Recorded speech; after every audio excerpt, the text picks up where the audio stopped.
চৰকাৰী চাকৰি দিয়াৰ নামত এবাৰ প্ৰবঞ্চনা চলিছে। দিছপুৰ আৰক্ষীৰ জালত মহাপ্ৰবঞ্চক পুনৰ গ্ৰেপ্তাৰ প্ৰবঞ্চক বাণীকান্ত মেধিক। কেইবাজনো ভুক্তভোগীৰ এজাহাৰৰ ভিত্তিত আটক প্ৰবঞ্চকটোক এদিন পূৰ্বে হাতীগাঁও আৰক্ষীয়ে গ্ৰেপ্তাৰ কৰিছিল মেধিক। 6 মাইলৰ ভিআইপিৰ পৰা গ্ৰেপ্তাৰ হোৱা প্ৰবঞ্চকটোৱে এটা দিনতে পাইছিল জামিন। আন কেইবাজনৰো অভিযোগৰ ভিত্তিত পুনৰ দিছপুৰ আৰক্ষীৰ জালত পৰিছে মেধি।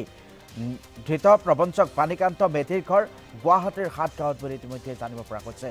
প্ৰবঞ্চনাৰ জাল মেলিছে আৰু এই প্ৰবঞ্চকক এইবাৰ আৰক্ষীয়ে গ্ৰেপ্তাৰ কৰিবলৈ সক্ষম হৈছে। চৰকাৰী চাকৰি দিয়াৰ নামত প্ৰবঞ্চনা চলাই আহিছে। দিছপুৰত আৰক্ষীৰ জালত পৰিছে এগৰাকী মহাপ্ৰবঞ্চক। পুনৰ গ্ৰেপ্তাৰ কৰা হৈছে প্ৰবঞ্চক বাণীকান্ত মেধিক। এবাৰ গ্ৰেপ্তাৰ কৰা হৈছিল আৰু গ্ৰেপ্তাৰ কৰাৰ পিছত এটা দিনতেই জামিন লাভ কৰিছিল। পুনৰ আন কেইবাজনো ভুক্তভোগীৰ অভিযোগৰ ভিত্তিত পুনৰবাৰ গ্ৰেপ্তাৰ কৰা হৈছে। সম্প্ৰতি আৰক্ষীয়ে জেৰা চলাই আছে এই প্ৰবঞ্চকটোক।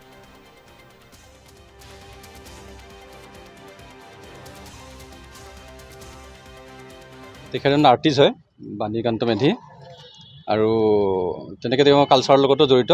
কালচাৰ জগতৰ লগতে তেনেকৈ চিনাকি আমি প্ৰগ্ৰেম কৰিব মাতোঁ। তেনেকৈ আমাৰ NGO অফিচত আহি থাকে। তাৰপিছত তেনেকৈ মানে চিনাকি হ'লোঁ। ভুৱা অৰ্ডাৰ দেখালে তেনেকৈ মানে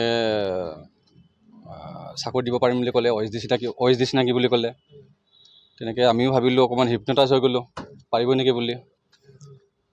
তেনেকৈ আৰু আমি কেতিয়াও ভবা নাছিলোঁ তেনেকৈ মই নিজৰ ভতিজা আৰু মানে মামীৰ ছোৱালীৰ কাৰণে দিলোঁ। এই দুজনৰ কাৰণে মই 20 লাখ টকা দিছোঁ।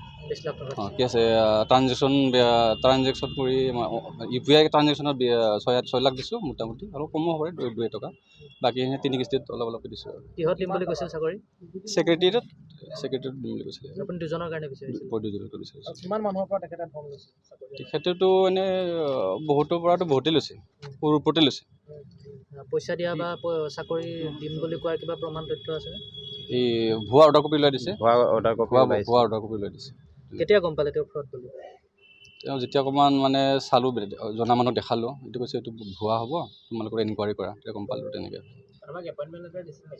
এপইণ্টমেণ্ট আহি বুলি এপইণ্টমেণ্টৰ দিয়ে, কিন্তু আমাক তেতিয়া সেইটো পৰ্যায়লৈ আমি আহি নাপালোঁ। অৰ্ডাৰ কপি এটা নেম হয় আগে পিছে চাকৰি দিয়ে বুলি কৈছে। এজন OSD বুলি মানে ভুৱা OSD লৈ কথা পতাইছে। কল ৰেকৰ্ডিঙো মোৰ লগত আছে, মষ্ট প্ৰবেবলি কনভাৰ্চেশ্যন আছে। হাটগাঁও পানীটেংকি দলবাৰী। মোটামুটি বেছি বছৰ চিনাকি নহয়, এবছৰমানৰ চিনাকি। Global educational sports and cultural organisation. আৰু যাক পইচা দিছে তেওঁ মানুহজনৰ নামটো কি? বাণীকান্ত মেধি। মই মোৰ ভতিজাৰ কাৰণে দিছিলোঁ। আচ্ছা, কিমান দিছিলে আপুনি? মই দিছিলোঁ আপোনাৰ 14,50,000 টকা। আচ্ছা, UPI অলপমান কৰিছিলোঁ 30,000 মান। তাৰপিছত বাকীখিনি এনেকৈ কিস্তিত দিছিলোঁ। কিহত দিম বুলি কৈছিলে আপোনাক? ছেক্ৰেটেৰিয়েটতে বুলি ক'লে। ছেক্ৰেটাৰী। আৰু দিম বুলি কয় 3rd গ্ৰেডৰ LD পষ্টৰ কাৰণে। আৰু বহুত বিশেষ এনেকৈ ভবা নাছিলোঁ যে ইমান উঠা বহা কৰি এটা কালচাৰেল জগতৰ লগত থকা আমিও মানে এটা ভাল চিনাকি এটা হৈছিলে কম দিনৰ ভিতৰতে। আৰু তেওঁ যেতিয়া লাহে লাহে এনেকৈ পৰিচয়বিলাক দিলে, এনেকুৱা হৈছিলে আগত, তো আমিও মানে মই নিজেই নিজৰ কাৰণে কেতিয়াও দি পোৱা নাছিলোঁ বা কাকো মই কৰি পোৱা নাছিলোঁ। আৰু এনেকৈ এটা জনা বুজা হৈ পেলাইও মানে বুৰ্বক বনি গ'ল মানে।